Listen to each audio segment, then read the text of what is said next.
అందరికీ నమస్కారం. నేను కొణిదల విజయ్. నేను విఠల్ నగర్లో వార్డ్ వెల్ఫేర్ సెక్రటరీగా పనిచేస్తున్నాను. నేను గతంలో హైదరాబాద్ సెంట్రల్ యూనివర్సిటీలో ఎంఏ ఎంఫిల్ పిహెచ్డి చేశాను సమాజ శాస్త్రంలో. నేను అంబేద్కర్ అసోసియేషన్ యూనివర్సిటీలో ప్రెసిడెంట్గా కూడా చేసి ఉన్నాను. అయితే ఈరోజు నేను నా ఉద్యోగానికి రాజీనామా చేశాను. దానికి కారణం ఏంటంటే ఈ ప్రభుత్వం ఎస్సీ ఎస్టీలను విద్యా, ఉద్యోగ, రాజకీయ, ఆర్థిక, సాంస్కృతిక రంగాలకి ఓ పథకం ప్రకారం దూరం చేస్తున్నది. దాంట్లో భాగంగా మనం చూసినట్లయితే ఇప్పుడు బెస్ట్ అవైలబుల్ స్కూల్స్ తీసేశారు.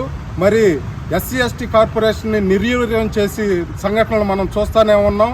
మరి ఈరోజు ఉన్నటువంటి ఎంతోమంది అడ్వైజర్ని పెట్టుకున్నటువంటి ఈ ప్రభుత్వం గంపగుత్తగా ఎస్సీ ఎస్టీలని ఓటు బ్యాంక్గా మార్చుకున్నటువంటి వీరు ఒక్క ఎస్సీ ఎస్టీ కూడా